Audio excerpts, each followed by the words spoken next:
today with our Speech Tree vlog, we're talking about autism. And I wanted to start off today by talking to one of our therapists, Kate. So everyone, this is Kate. Hi. So I'm going to be chatting to Kate today a little bit about what her experience of autism is, being a clinician who treats, I guess, people from the age of 1 even to as old as 25 at the moment on our caseload. Yeah. So a good place to start, I think, Kate, is, do you remember much of what you were taught at uni about ASD? To be honest, we weren't taught a lot about ASD at uni. I remember a little bit about autism assessment and a little bit about therapy, but most of what I learnt was through placements or ones that already started working. Yeah, I remember a really big thing for me was that they were all about kids with autism don't make eye contact, and you know, you'll see a deficit in imaginative play, or they would talk about sort of poor social skills, but didn't define what they no, are. What does that look like? Yeah. I mean, yeah. we've all got poor social skills to some extent, don't we? Some more than others. So what changed for you once you came out into the workplace, I suppose, and you started doing day-to-day activities with young people on the spectrum? I think mainly just realising that no person with autism is the same as anybody else that has autism, and there are some patterns of things that you notice that might be similar between one kid and the next, but overall it can be completely different. So just working out, you know, one style of therapy isn't going to help every kid, so you kind of got to be flexible with it. And totally flexible. Yeah. That was a big learning curve for me. It was, you know, you can't beat rigidity with rigidity. So it's all about, we have to learn to be really flexible so that we can teach our young people to be flexible. And in terms of diagnosis, do you remember the first family that you gave a diagnosis to? Yes. Yeah. What was that like for you as a clinician? Probably one of my easier diagnoses that I've done, in that this family had another child who had previously been diagnosed with autism, and they, you know, they knew the process, they'd been through it before, and they were kind of on board with it and just, you know, going through the motions again. So. Yeah. Do you feel like that's an experience that you get often, where you've got a family that are ready to embrace the diagnosis? Not always. Not always, yeah. No. And have you learned any sort of tricks, or are there any sorts of little words of advice, I suppose, or how do you soften that blow for parents? I think it just depends on who they are. You know, you get to know the parents, you get to know the families, and then you have to change the way you talk about certain things or present information depending on who they are and what they are noticing in their own child, or if, you know, sometimes it's helpful to go through and just talk with them about what kind of behaviours we're noticing and what they think of that and what they think that might mean. So. Yeah, no, I totally agree. It's about sort of breaking it down and having it not be about the diagnosis so much as being about the individual. Who they are, and, who they are and how we can help them learn. So I guess then the next question is, what makes you continue to work in this field? Why do you get up every morning and come into the Speech Tree and want to work with kids on the spectrum? I think just that there's so much variety. You know, you never know what you're going to get. Every day is different, every client is different. I get to work with a lot of different kids and their families and watch them learn and watch them grow, and hopefully do something to help them along the way. So yeah. Well, I know that I can, you know, I speak to a lot of the parents that you work with and a lot of the kids, and I know they're really grateful for all the work that you're doing. So, you know, really making a difference, and that's what it's all about.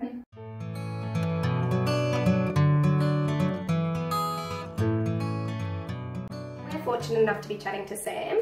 So Sam works front desk for us here at the Speech Tree, but our journey actually began in a little bit of a different way. Yes. Yeah. 3 years ago, actually. Yeah. So I was actually Sam's son's therapist initially, and Sam's son is 5 years old now, is that right?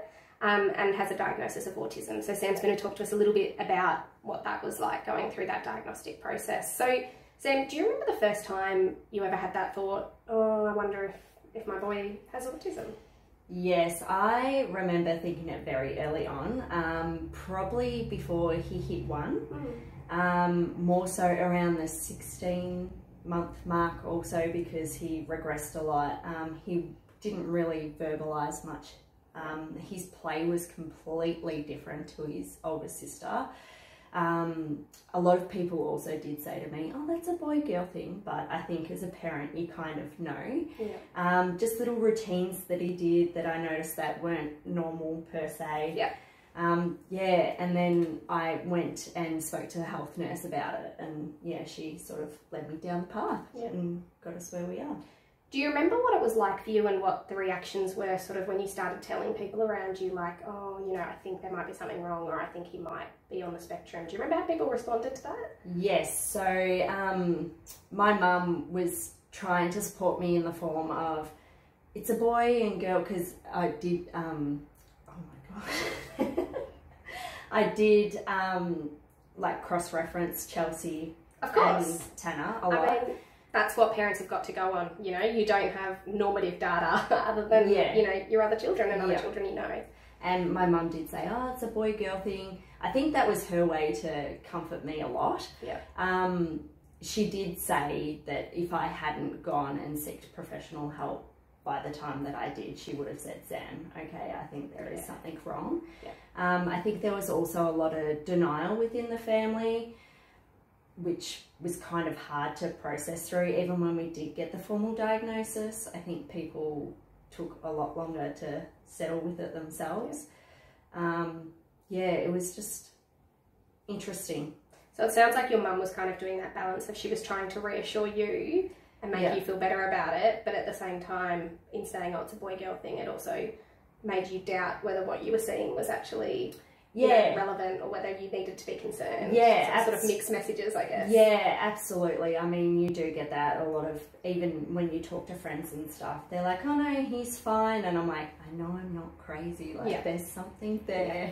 And that's something that lots of parents talk to me about. One of the things that I hear so often is my grandmas that go, oh no, so-and-so was just like that. And, you know, the mums sit there and they go, oh, well, so-and-so might be a little bit on the spectrum now as an adult too. So, I think those early impressions from other people can be, you know, sometimes they can be really helpful, but sometimes they can actually end up making barriers to going and seeking help. Absolutely. And, you know, I'm very lucky in the fact that I did seek help and Tanner got the early intervention that he did, because he certainly wouldn't be where he is today without it. So I cannot stress that enough.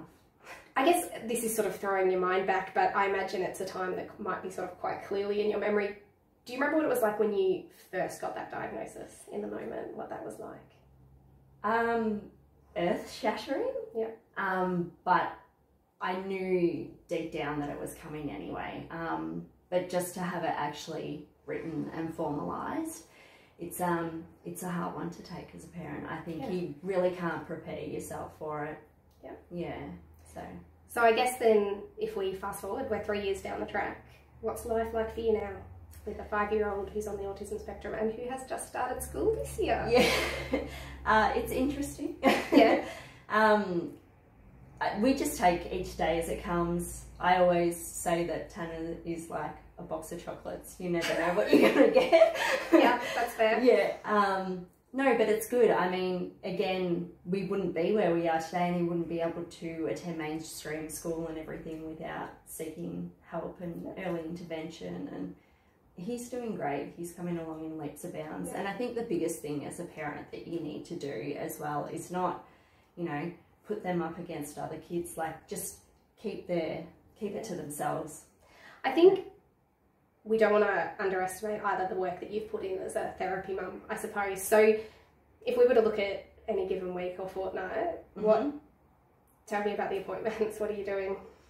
A lot. So we do speech, social group, OT, feeding, psych, and then we also go see his paediatrician regularly. Yep. As well. Yeah, and he's at school, and you're at work. He's at school, and you've got another child at school. Yeah. So it's busy. It's very tiring, but again, you just do what you got to do. Yeah, that's it. And look, he's coming leaps and bounds. It's a testament to you as a mum.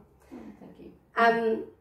If you could say one thing to parents that are starting on this journey, if there's something you wish someone had said to you, I don't know, it's a big ask. But trust your gut.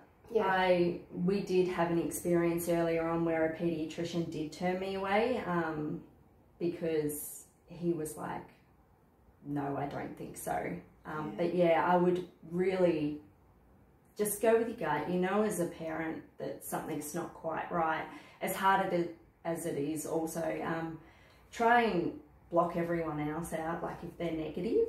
Yep. Just try and surround yourself with really positive people that are going to support you through it, because it's not easy. Yep. It's, you know, one of the hardest things that you'll do. Yeah. And I think as a therapist who's worked with a number of families, it's something that I really believe into the longer I go in my career. It's about actually finding a care team that you feel comfortable with. I mean, Absolutely. I mean, you and I can say that you become such a big part of each other's lives, and it's about going on this journey with this young person. And, you know, sometimes you'll be seeing a therapist sort of 2-3 times a fortnight, so you want to make sure that you're happy to share space with them and that you feel like they're supporting you to do you rather than telling you what to do, I suppose, or judging what you're doing. Yeah, absolutely. And so it's really important, I guess, to find people that make you feel good and empower you as a mum. Yeah. Because you were on the money, weren't you? That's it, and you have to be your kid's voice, like you have to be the advocate, so... Yep, cool. Do it. Thanks so much for sharing with us. That's okay.